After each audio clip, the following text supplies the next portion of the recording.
வணக்கம். தமிழ் ஃபுட் கார்னர்ல இன்னைக்கு பச்சை பட்டாணி கிரேவி பண்ண போறோம். இந்த பேன்ல 2 பீஸ் பட்டை, 2 கிராம்பு, பாதி நட்சத்திரப்பூ, 1/2 டீஸ்பூன் சோம்பு, 1/2 டீஸ்பூன் கசகசா, 1/4 டீஸ்பூன் சீரகம், 1/4 டீஸ்பூன் மிளகு, 1 டீஸ்பூன் கொத்தமல்லி விதை. இப்ப சேர்த்த எல்லாமே நல்லா சூடேறி வாசனை வர வரையும் வறுத்துக்கணும். நல்லா வறுபட்டு வாசனை வந்துருச்சு. இப்போ இதுல 1 டீஸ்பூன் எண்ணெய் சேர்த்து மறுபடியும் நல்லா வறுத்துக்கணும்.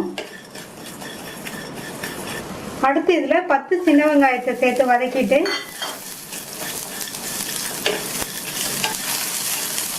1/4 கப்பு துருவின தேங்காயும் சேர்த்து நல்லா ஒரு பரட்டி விட்டுட்டு ஸ்டவ் ஆஃப் பண்ணிட்டு இதை ஆற விட்டுறலாம்.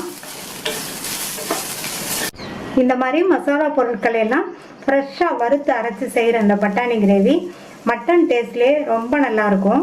வதக்கி வச்சதெல்லாம் ஆறிடுச்சு. மிக்ஸி ஜாரில் சேர்த்தாச்சு. இதில் தேவையான அளவு தண்ணி சேர்த்து நல்லா நைஸாக அரைச்சிக்கலாம். இந்த பச்சை பட்டாணி கிரேவியை நம்ம இன்னைக்கு குக்கரில் பண்ண போகிறோம். ஸ்டவ்வில் ஒரு குக்கர் போட்டிருக்கேன். இதில் 4 டீஸ்பூன் எண்ணெய் சூடாயிடுச்சு. அதில் 1/4 டீஸ்பூன் சோம்பு நல்லா பொரிஞ்சு வாசனை வந்துருச்சு. கறிவேப்பிலை, 5-6 சின்ன வெங்காயத்தை பொடியாக கட் பண்ணி வச்சுருக்கேன். சின்ன வெங்காயம் நல்லா டேஸ்ட் கொடுக்கும். இல்லைன்னா பெரிய வெங்காயம் எடுத்துக்கோங்க. வெங்காயத்தை லைட்டாக வதக்கி விட்டுட்டு இதில் 1 டீஸ்பூன் இஞ்சி பூண்டு பேஸ்ட்டையும் சேர்த்து வதக்கிக்கலாம். இஞ்சி பூண்டு பேஸ்டோட பச்சை வாசனை போக வதக்கிக்கணும். இஞ்சி பூண்டு விழுதோட பச்சை வாசனை போயிடுச்சு. இது கூட ஒரு கட் பண்ண மீடியம் சைஸ் தக்காளியை சேர்த்து வதக்கிக்கலாம். தக்காளி வதங்குறதுக்கு கொஞ்சமாக உப்பு சேர்த்து வதக்கிக்கலாம்.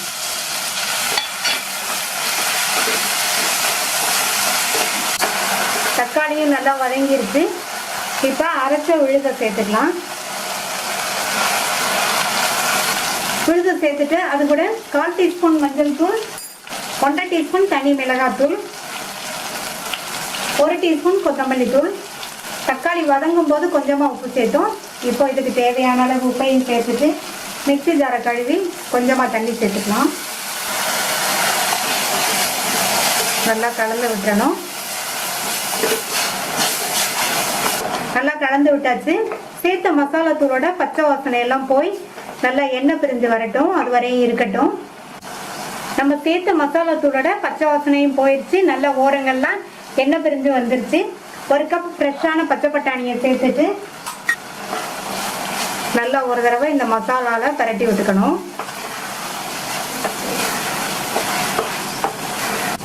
நல்லா கலந்து விட்டாச்சு. நான் ஃப்ரெஷ் பச்சை பட்டாணிங்கிறதுனால நேரடியாக சேர்த்துருக்கேன். நீங்கள் காஞ்ச பட்டாணினா 6 மணி நேரம் ஊற வச்சு சேர்த்துக்கங்க. இப்போ இதில் 1 கப் தண்ணி சேர்த்துக்கலாம். நம்ம குக்கரில் செய்கிறதுனால 1 கப் தண்ணி போதும். இப்போ மூடி போட்டு ஸ்டீம் வந்ததுக்கு அப்புறமா வெயிட் போட்டு மீடியம் ஃப்ளேமில் 2 விசில் வேக வச்சுக்கலாம். நீங்கள் காஞ்ச பட்டாணி ஊற வச்சு சேர்த்திங்கன்னா கூட ஒரு விசில் வேக வச்சுக்கோங்க. மீடியம் ஃப்ளேமில் 2 விசில் வந்து ஸ்டீம் எல்லாம் போயிடுச்சு. நம்ம சேர்த்த பட்டாணி எல்லாம் நல்லா வெந்துருச்சு. கிரேவியும் நல்ல மட்டன் குழம்பு வாசனையாக இருக்கு. இப்போ இந்த கிரேவி சூடாக இருக்கும் போதே இதில் 1 டீஸ்பூன் நல்லெண்ணெய் சேர்த்துக்கலாம். நல்லா இருக்கும். நீங்கள் விருப்பப்பட்டால் சேர்த்துக்கங்க, இல்லைன்னா ஸ்கிப் பண்ணிடுங்க. இதில் கொத்தமல்லி இலையும் தூவிடலாம். நல்ல கமகமன் வாசனையோட பச்சை பட்டாணி கிரேவி ரெடி ஆயிடுச்சு.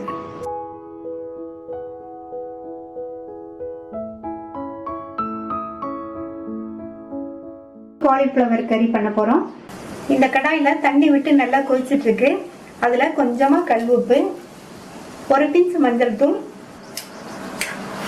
சேர்த்து நல்லா கலந்து விட்டுட்டு 1/4 கிலோ காலிஃப்ளவரை க்ளீன் பண்ணி வச்சுருக்கேன். இந்த மாதிரி சின்ன சின்ன பீசஸாக எடுத்து வச்சுருக்கேன். இதை இந்த தண்ணியில் சேர்த்துட்டு இந்த கொதிக்கிற தண்ணியில் காலிஃப்ளவர் 2 நிமிஷம் இருக்கட்டும்.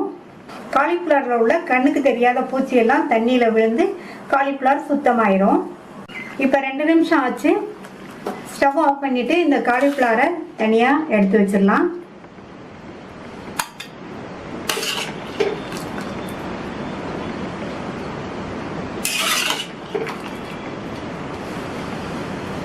இந்த பேனில் 1.5 டேபிள் ஸ்பூன் எண்ணெய் சேர்த்து எண்ணெய் சூடானதும் அதில் 1/2 டீஸ்பூன் சீரகம் நல்லா பொரிஞ்சிருச்சு. இதில் கட் பண்ண 2 பச்சை மிளகாய், ஒரு பெரிய வெங்காயம் பொடியாக கட் பண்ணதை அடுத்து சேர்த்துக்கலாம். இது கூட கொஞ்சம் கறிவேப்பிலை சேர்த்து இந்த வெங்காயம் பச்சை மிளகாய் எல்லாமே நல்லா வதங்கணும். வெங்காயம் கண்ணாடி பதம் வர வரைக்கும் வதங்கணும். வெங்காயம் வதங்கிடுச்சு.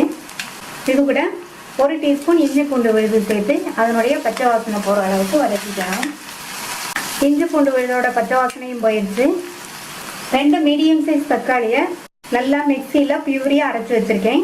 அதை சேர்த்துட்டு இது கூட 1/4 டீஸ்பூன் மஞ்சள் தூள், 1 டீஸ்பூன் தனி மிளகாத்தூள், 2 டீஸ்பூன் கொத்தமல்லி தூள், 1/2 டீஸ்பூன் சோம்புத்தூள், இந்த கிரேவிக்கு தேவையான அளவு உப்பையும் சேர்த்து ஒரு தடவை கலந்து விட்டுட்டு இதனுடைய பச்சை வாசனை போகிற வரைக்கும் இருக்கட்டும். சேர்த்த மசாலா தூளோட பச்சை வாசனையும் போயிடுச்சு, தக்காளி விழுதோட பச்சை வாசனையும் போயிடுச்சு. இது கூட 2 டேபிள் ஸ்பூன் ஃப்ரெஷ்ஷான தயிர், கரெக்டான புளிப்புள்ள தயிர் சேர்த்து மறுபடியும் ஒரு தடவை நல்லா மிக்ஸ் பண்ணி விட்டுக்கணும்.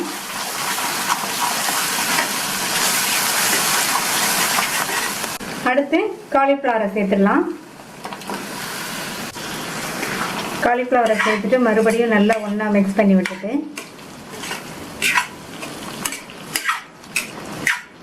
இது கூட 1/2 டீஸ்பூன் கரம் மசாலா தூளையும் சேர்த்து மறுபடியும் ஒரு தடவை மிக்ஸ் பண்ணி விட்டுடலாம். அடுத்து தண்ணி சேர்க்கணும். 1 கப் தண்ணி சேர்த்துருக்கேன். நல்லா ஒரு தடவை மிக்ஸ் பண்ணி விட்டுட்டு மூடி வச்சிடலாம். மூடி போட்டாச்சு. காலிஃப்ளவர் நல்லா மசாலாவோடு சேர்ந்து வெந்து திக்காய் வரட்டும். இடையில திறந்து பார்த்து கிண்டி விட்டுக்கணும். சேர்த்த தண்ணியெல்லாம் வற்றி காலிஃப்ளவரும் வெந்துருச்சு. நம்மளுடைய கறியும் ரெடி ஆயிடுச்சு. காலிஃப்ளவர் ரொம்ப வேகக்கூடாது, ஓரளவு கிரன்ச்சியாக இருந்தால் தான் நல்லாயிருக்கும்.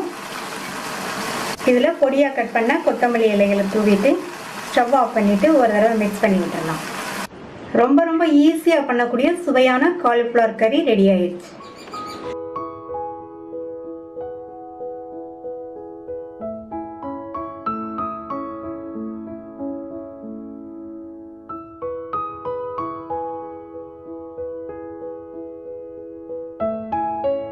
மஷ்ரூம் கிரேவி பண்ணுறதுக்கு 300 கிராம் மஷ்ரூமை வாஷ் பண்ணிவிட்டு இந்த சைஸ் துண்டுகளாக கட் பண்ணி வச்சுருக்கேன். இந்த கிரேவி பண்ணுறதுக்கு ஒரு மசாலா வறுத்து அரைக்கணும். அதுக்கு ஸ்டவ்வில் ஒரு பேன் போட்டு 1 டேபிள் ஸ்பூன் எண்ணெய் சேர்த்துருக்கேன். எண்ணெய் சூடானதும் இதில் 6-7 பல் பூண்டு, தோல் சீவி கட் பண்ண 1 இன்ச் அளவுள்ள இஞ்சி 2 நிமிஷத்துக்கு வதங்கட்டும். வதங்கிடுச்சு. இது கூட ஒரு சின்ன பீஸ் பட்டை, 3 கிராம்பு, 1/2 டீஸ்பூன் சோம்பு சேர்த்து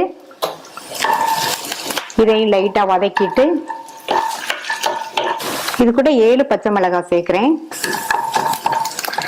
இந்த கிரேவிக்கு பச்சை மிளகாய் காரம் தான், நம்ம மிளகாய் பொடி எதுவும் சேர்க்கல. மிளகாய் உங்களுடைய காரத்துக்கு தகுந்தபடி சேர்த்துக்கோங்க.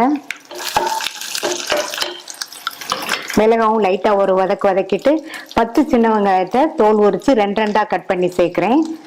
சின்ன வெங்காயத்துக்கு பதில் ஒரு மீடியம் சைஸ் பெரிய வெங்காயம் இருந்தாலும் கட் பண்ணி சேர்த்துக்கலாம்.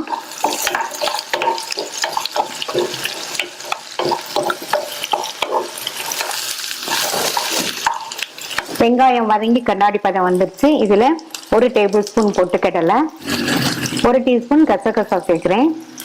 கூடவே 1/4 கப் தேங்காய் துருவலையும் சேர்த்து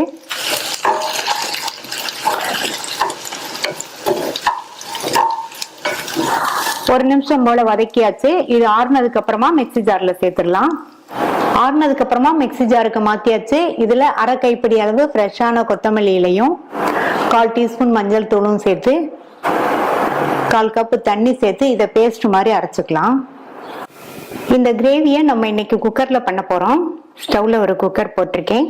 இதுல 2 டேபிள் ஸ்பூன் எண்ணெய் சூடானதும் கட் பண்ணி வச்ச காளான் இதுல சேர்த்துட்டு ஹை ஃப்ளேம்ல வச்சு 2 நிமிஷம் இந்த காளான் வதங்கட்டும்.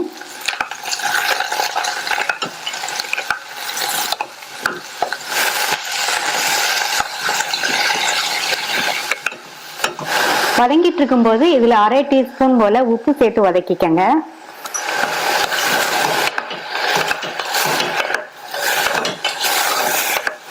2 நிமிஷமா வதக்கி காளான்ல உள்ள தண்ணி எல்லாம் வெளியில வந்து காளானும் வதங்கி கொஞ்சம் சுருங்கி வந்திருக்கு.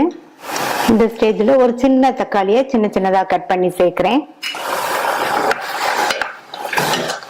லைட்டா பிரட்டி விட்டுட்டு நம்ம அரைச்ச அந்த மசாலா விழுத சேர்த்துக்கலாம். இது கூட மிக்ஸி ஜார கழுவி 3/4 கப் தண்ணி சேர்க்கிறேன். காளான் வதங்கும் போது உப்பு சேர்த்தோம். இப்ப இந்த கிரேவிக்கு தேவையான அளவு உப்பு நல்லா கலந்து விட்டுருங்க. இந்த கிரேவியை குக்கர்ல பண்றதுனால இந்த அளவு தண்ணி சரியா இருக்கும். மூடி போட்டுருங்க.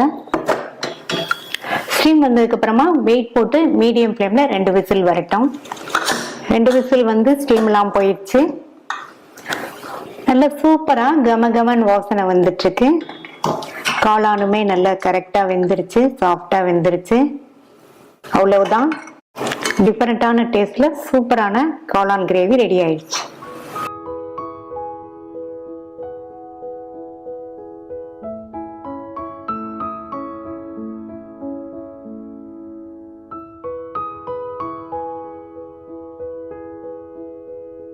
கோவக்காய் உருளைக்கிழங்கு கறி பண்ண போறோம்.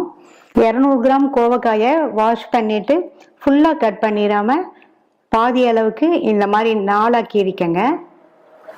ஒரு பெரிய உருளைக்கிழங்கு அதனுடைய வெயிட் 100 கிராம் இருக்கும். அதை இந்த சைஸ்க்கு தோல் சீவி கட் பண்ணிட்டு கலர் மாறாம இருக்கிறதுக்காக தண்ணியில போட்டு வச்சிருக்கேன். இந்த கறி பண்றதுக்கு ஃபர்ஸ்ட் ஒரு பேஸ்ட் அரைச்சு ரெடி பண்ணிடலாம். அதுக்கு இந்த மிக்ஸி ஜார்ல 2 பச்சை மிளகாய், 6-7 பல் பூண்டு, 1/2 இன்ச் இஞ்சி தோல் சீவி கட் பண்ணது, ஒரு கைப்பிடி அளவு ஃப்ரெஷ்ஷான கொத்தமல்லி, 2 டீஸ்பூன் மல்லித்தூள், 1/2 டீஸ்பூன் தனி மிளகாத்தூள் சேர்க்கிறேன். பச்சை மிளகாய் சேர்த்துருக்கிறதுனால 1/2 டீஸ்பூன் சரியா இருக்கும். நீங்க உங்களுடைய தேவைக்கு தகுந்தபடி சேர்த்துக்கங்க. 1/4 டீஸ்பூன் மஞ்சள் தூள், இந்த பேஸ்ட்டுக்கு தேவையான அளவு உப்பு 1/2 டீஸ்பூன் சேர்த்திருக்கேன். இதுல 1/4 கப் போல தண்ணி சேர்த்து நல்ல பேஸ்ட் மாதிரி அரைச்சுக்கலாம். இந்த கறியை நம்ம இன்னைக்கு குக்கர்ல பண்ண போறோம். இதை மாதிரி குக்கர்ல பண்றதுனால ரொம்ப ஈஸியா இருக்கும், வேகமாகவும் செஞ்சு முடிச்சிடலாம். ஸ்டவ்ல ஒரு குக்கர் போட்டிருக்கேன். இதுல 1/2 டேபிள் ஸ்பூன் எண்ணெய். எண்ணெய் சூடானதும் அதுல 1 டீஸ்பூன் சீரகம் சேர்த்து பொரிய விட்டுருங்க. அடுத்து கறிவேப்பிலை, அடுத்து கட் பண்ண கோவக்காயை சேர்த்துட்டு தண்ணியில போட்ட உருளைக்கிழங்க தண்ணியை வடிச்சிட்டு இதுல சேர்த்துக்கலாம். நம்ம பேஸ்ட் அரைக்கும் போது உப்பு சேர்த்தோம். இப்ப இந்த கோவக்காய்க்கும் உருளைக்கிழங்குக்கும் தேவையான அளவு உப்பு சேர்க்கிறேன். மீடியம் ஃப்ளேம்ல வச்சு நல்லா 3 நிமிஷத்துக்கு கோவக்காயும் உருளைக்கிழங்கும் வதங்கட்டும்.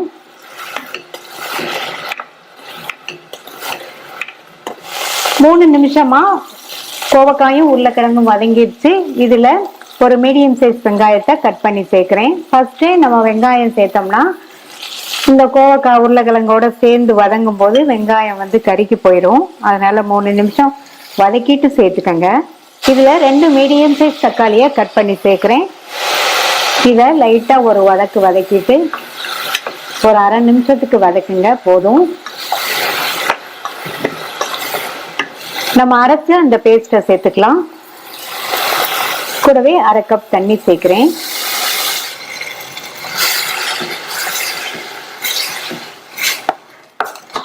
நல்லா கலந்து விட்டுருங்க. இது ஒரு 2 நிமிஷத்துக்கு கொதிக்கட்டும். 2 நிமிஷமா கொதிச்சு நம்ம சேர்த்த அந்த பேஸ்டோட பச்சை வாசனை எல்லாம் போயிடுச்சு. மூடி போட்டுருங்க. ஸ்டீம் வந்ததுக்கு அப்புறமா வெயிட் போட்டு மீடியம் ஃப்ளேம்ல 4 விசில் வரட்டும். 4 விசில் வந்து ஸ்டீம் எல்லாம் போயிடுச்சு. கோவக்காய் உருளைக்கிழங்கு ரெண்டுமே நல்லா சாஃப்டா வெந்துருச்சு. நல்லா கமகமன் வாசனையா இருக்கு. இதுல கொஞ்சமா பொடியா கட் பண்ண கொத்தமல்லி இலைகள் சேர்க்கிறேன். அவ்வளவுதான், சூப்பரா நல்ல கமகமன் வாசனையோட கோவக்காய் உருளைக்கிழங்கு கறி ரெடி ஆயிடுச்சு. ட்ரை பண்ணி பார்த்துட்டு உங்க கமெண்ட்ஸை சொல்லுங்க. தேங்க்யூ.